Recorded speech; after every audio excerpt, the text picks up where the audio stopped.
Hello, Assalamu alaikum. Welcome to MCP school. I am your Sanskrit teacher class 8. कल हमने संधि के 2 पार्ट स्वर संधि और व्यंजन संधि का अध्ययन किया था.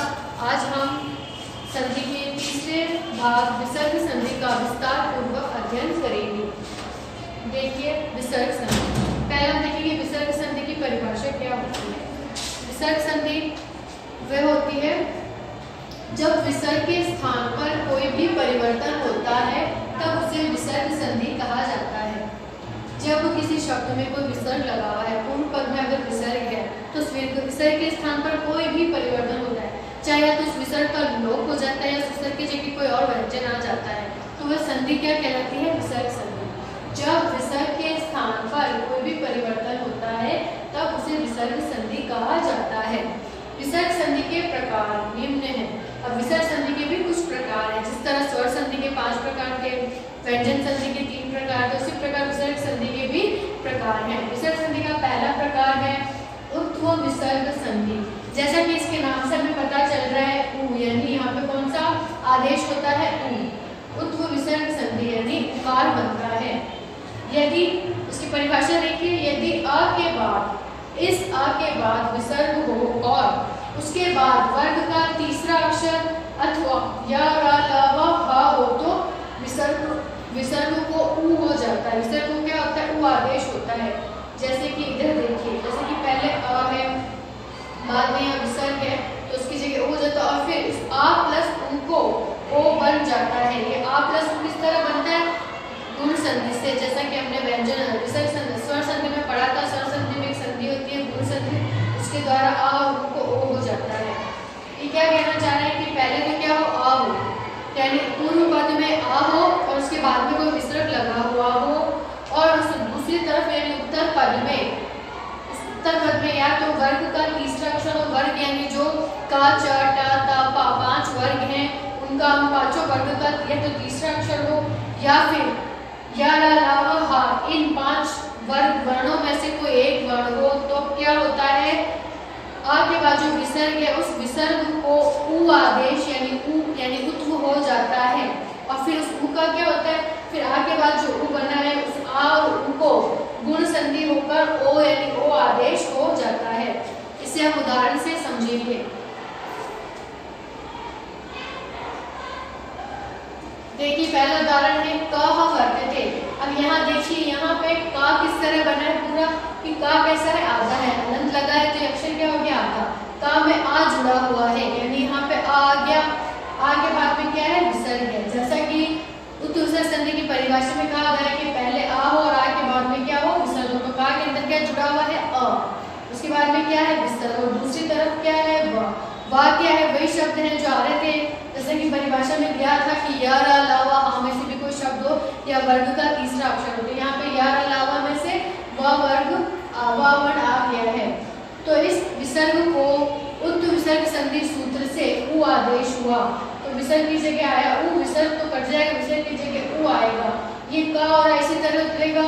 विसर्ग की जगह उ आदेश हुआ, वर्तते इसी प्रकार उतरेगा.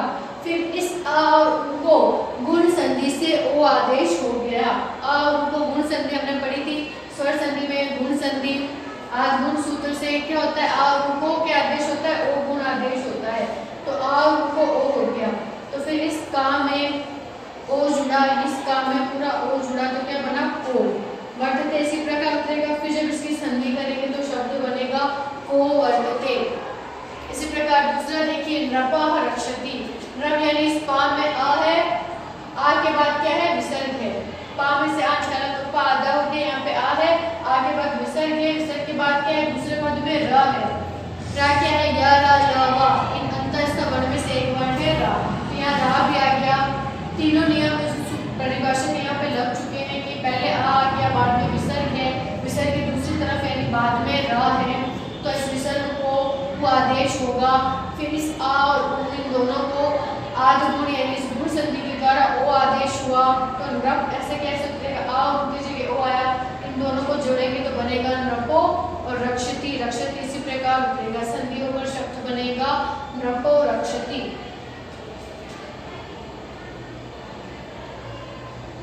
फिर देखिए रामः जयति.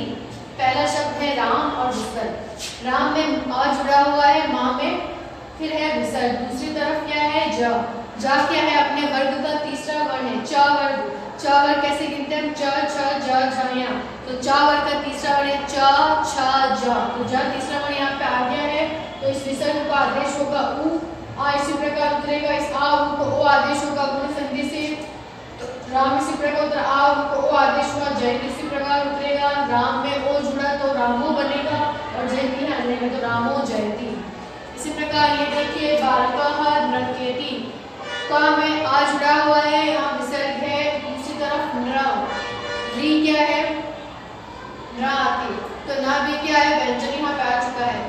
तो इस विसर्ग को उ आदेश हुआ, फिर आ और उ को गुण संधि करके ओ आदेश होगा, तो शब्द बनेगा बालको नृत्यति। इसी प्रकार क्षीणः भवति, ये दोनों जो शब्द है ये आप लोग खुद अपने अपने हाथों से इसे कॉपी में करके और मुझे दिखाएंगे।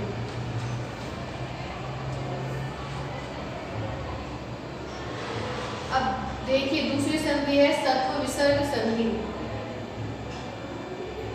इसकी परिभाषा है जैसे कि इसके नाम से पता चल रहा है सत्व। इसमें कौन सा आदेश होगा, स, सकार का आदेश होगा, इसमें स बनेगा, इसलिए इसको सत्व विसर्ग संधि कहा गया था। जिस तरह ऊपर उपकार उत्तु विसर्ग संधि थी, तो उत्तु विसर्ग संधि से उ आदेश होता है, तो उसको उत्तु कहते हैं। यहाँ पे स आदेश होगा, इसलिए इसको सत्व विसर्ग संधि कहते हैं। इसकी परिभाषा देखिए कि विसर्ग के बाद यदि च छ आने पर विसर्ग का क्या हो जाता है श, यानी पहले विसर्ग के बाद क्या हो, दूसरी तरफ च छ हो, च हो या फिर छ हो, तो ये च या छ आने पर इस विसर्ग को क्या हो जाता है श, ये वाला शकार हो जाता है। तथा विसर्ग के बाद या क्या हो ट या ठ हो, तो ठ ठ आने पर विसर्ग को हो जाता है श, षट्कोण वाला श। और विसर्ग के बाद क्या हो ता या थ हो, तो ता और थ आने पर विसर्ग को क्या हो जाता है स। स कौन सा, सेब वाला स हो जाता है। इसे इस तरह से समझिए कि पहले यानी पूर्ण पद में विसर्ग हो, बाद में चाय आए या छाए, मतलब इन दोनों में से कोई एक वर्ण है, दोनों साथ में आएंगे, दोनों में से कोई एक वर्ण है, या तो च हो या छ हो, तो इस विसर्ग को क्या बन जाता है श, ये वाला शकार का आदेश होता है, श आदेश होता है। यदि विसर्ग के बाद ट या ठ इन दोनों में से कोई एक वर्ण आए, तो इस विसर्ग के स्थान पर श षट्कोण वाला हो जाएगा। यदि विसर्ग के बाद त या थ इन दोनों में से एक वर्ण आए कोई भी, तो इस विसर्ग के स्थान पर स, ये स सेब वाला सकार आदेश होगा। ये तीनों शकार आदेश होंगे, कब होंगे, जब विसर्ग के बाद ये वर्ण आते हैं तब। यही सत्व विसर्ग संधि है। इसे उदाहरण से समझेंगे। उदाहरण देखिए, पहला क प्लस चित। पहले हम क्या देखेंगे, पहले क्या होना चाहिए विसर्ग, यहाँ विसर्ग है। दूसरी तरफ क्या वर्ड है च, च वर्ड इसका आ गया, तो यहाँ पे विसर्ग को क्या आदेश होगा श, तो यहाँ पे हमने विसर्ग की जगह क्या आदेश किया श। का पूरा इसी प्रकार उतरेगा, विसर्ग की जगह श आया तो क्या बना कश, और ये क्या है चित, चित इसी प्रकार उतरा तो शब्द बना कश्चित। दूसरा देखिए धनु टकारः, यहाँ पहले विसर्ग है, विसर्ग के बाद में ट है, यानी ये वाला नियम लग रहा है कि पहले विसर्ग हो या बाद में ट या ठ में से, तो यहाँ हमारे ट आ रहा है टकार में, तो इसको शब्द क्या पर विसर्ग की जगह क्या आएगा श, षट्कोण वाला श आएगा। तो देखिए इस विसर्ग के स्थान पर षट्कोण वाला श हुआ, क्योंकि बाद में क्या है ट। धनु इसी प्रकार उतरेगा, विसर्ग की जगह श आदेश हुआ, टक्कर इसी प्रकार उतरेगा। फिर इनकी संधि करेंगे, इनको मिलाएंगे तो शब्द बनेगा धनुष्टंकारा। श के नीचे हलंत है, मतलब श आधा है, इसलिए श आधा हो गया धनुष्टंकारः। और उदाहरण देखिए इसके, नीहि प्लस ठुरः। यहाँ पे विसर्ग है, विसर्ग के बाद में ठ है, वही वाला ये वाला सूत्र लगेगा कि विसर्ग के बाद ट या ठ हो तो विसर्ग के स्थान पर षट्कोण वाला श होता है, तो यहाँ ठ है, इसलिए विसर्ग को शकार यानी षट्कोण वाला श आदेश हुआ। नी इसी प्रकार उतरेगा, विसर्ग की जगह श, ठुरः इसी प्रकार उतरा, जब इसकी संधि की तो शब्द बना निष्ठुर। इधर देखिए घटः प्लस तावत्, घटः यहाँ पे विसर्ग के बाद में क्या है ता, यहाँ ये वाला नियम लगेगा कि विसर्ग के बाद यदि त या था हो, इन दोनों में से कोई एक वर्ण हो, तो विसर्ग को ये वाला सा यानी सा से सेब वाला आदेश होता है। तो यहाँ देखिए घट इसी प्रकार उतरा, ता बाद में है तो इस विसर्ग को सा आदेश हुआ, विसर्ग की जगह सा उतरा, तावत इसी प्रकार बनेगा, फिर इसको जोड़ेंगे तो बनेगा घटस्थावर। क्योंकि इस सा के नीचे हलंत मतलब सा आधा है, इसलिए हम यहाँ पे आधा सा ही लिखेंगे, घटस्थावर। इसी प्रकार ये देखिए इतः प्लस ततः, यहाँ विसर्ग है, विसर्ग के बाद ये वाला ता आ गया है, तो इस विसर्ग के स्थान पर वापस सा आदेश होगा, फिर इसको जुड़ेंगे तो शब्द बनेगा इतस्ततः।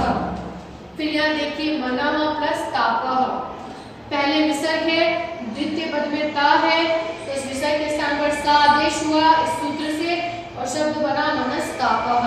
तो यह है हमारी सत्व विसर्ग संधि। अब विसर्ग संधि का तीसरा देखिए, तीसरा प्रकार है ऋतु विसर्ग संधि।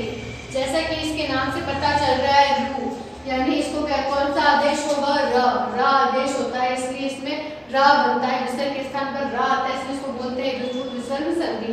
इसकी परिभाषा देखिए, यदि विसर्ग से पहले, यदि पहले का क्या हो, विसर्ग हो, पूर्व पद में विसर्ग से भी पहले आ या आ हो, या तो ये छोटा वाला आ हो या दीर्घ आ हो, लघु या दीर्घ आ हो, छोड़कर कोई अन्य स्वर हो। यदि विसर्ग से पहले आ और आ, इन दोनों आ को छोड़कर कोई भी अन्य स्वर हो, चाहे ई या ई हो, उ या उ हो, ए या ए, ओ औ, री री, इनमें से कोई भी स्वर हो, और बाद में यानी पूर्व पद, उत्तर पद में वर्ग का, सभी वर्गों का तीसरा, चौथा या पांचवा वर्ण हो, और अंतःस्थ वर्ण, अंतःस्थ वर्ण मैंने आपको पहले भी बताया था, जब आपको शुरुआत में शब्द परिचय लिखाया गया था तब मैंने बताया था अंतःस्थ वर्ण 4 हैं, य र ल व। तो या तो दूसरे पद में वर्ग का तीसरा, चौथा, पांचवा वर्ण हो, या फिर अंतःस्थ वर्ण यानी य र ल व हो, तो विसर्ग के स्थान पर र आदेश हो जाता है। रा, जैसे कि नाम से हमें पता है ऋतु यानी र आदेश होगा। कैसे होगा कि इस पद में पहले विसर्ग हो, विसर्ग से पहले कोई भी स्वर हो, कौन सा, आ या आ, इन दो स्वर को छोड़ के इसके अलावा कोई भी दूसरा स्वर हो, और विसर्ग के बाद में या तो किसी अपने वर्ग का तीसरा, चौथा, पांचवा, मतलब क, च, ट, त, प, इन 5 वर्गों का तीसरा, चौथा, पांचवा वर्ण हो, या फिर अंतःस्थ वर्ण या व र ल हो, तो विसर्ग के स्थान पर र आदेश होता है। इसे हम उदाहरण से समझेंगे। देखिए पहला उदाहरण है नीह प्लस धनम। यहाँ विसर्ग से पहले कौन सा स्वर आ रहा है, ना के अंदर कौन सा स्वर जुड़ा है, ई, छोटी ई है, ये स्वर है, तो इस विसर्ग, और दूसरी तरफ क्या है, धा, धा क्या है, त, थ, द, त वर्ग का तीसरा वर्ण है। देखिए परिभाषा में वर्ग का तीसरा वर्ण, ठीक है, तीसरा भी हो सकता है, चौथा, पांचवा, इन सभी में से कोई एक वर्ण। तो यहाँ पे ये क्या आ गया, त वर्ग का चौथा वर्ण आ गया, त, थ, द, ध, धा, ठीक है, त वर्ग का कौन सा वर्ण आ गया है, चौथा, ध। तो इस विसर्ग के स्थान पर र आदेश होगा। इस परिभाषा से इस विसर्ग के स्थान पर र आदेश हुआ। पुनः समझिए, विसर्ग से पहले आ या कुछ कोई भी एक स्वर, यानी यहाँ पे ई स्वर आ गया, विसर्ग के बाद में धा यानी ता वर्ग का चौथा वर्ण आया है, तो इस विसर्ग के स्थान पर र आदेश होगा। इस ऋतु विसर्ग संधि के नियम से विसर्ग को र आदेश हुआ। जब हम इसे जोड़ेंगे तो ना में ई वापस जोड़ा, ये र है, र आधा है, तो र इस धा के ऊपर चला जाएगा और धनम इसी प्रकार नीचे आ जाएगा, तो शब्द बनेगा निर्धनम। दूसरा देखिए आयु प्लस वेद। विसर्ग है, विसर्ग से पहले स्वर क्या है, यहाँ में कौन सा स्वर जुड़ा हुआ है, उ, ठीक है। फिर विसर्ग है, विसर्ग के बाद में क्या है, वा, मैंने बताया था अंतःस्थ वर्ण या व र ला, तो अंतःस्थ वर्ण में से पहला वर्ण या, यहाँ पे वा, दूसरा वर्ण व यहाँ पे आ चुका है, तो इस विसर्ग के स्थान पर रा आदेश होगा इस नियम से। तो फिर पुनः इसको जोड़िए, आयु, ये रा इस वा के ऊपर चला गया, तो इस प्रकार शब्द बनेगा आयुर्वेद। फिर देखिए कवेह प्लस वाणी। विसर्ग से पहले कौन सा स्वर है, ए, छोटा वाला ए है, वा में क्या जुड़ा हुआ है, तो विसर्ग से पहले स्वर हो और विसर्ग के बाद में वा, ये भी अंतःस्थ वर्ण आ गया है, तो इस विसर्ग के स्थान पर रा आदेश हुआ। कवे इसी प्रकार उतरेगा, ये रा वा के ऊपर चला जाएगा इस तरह, तो शब्द बनेगा कवेर वाणी।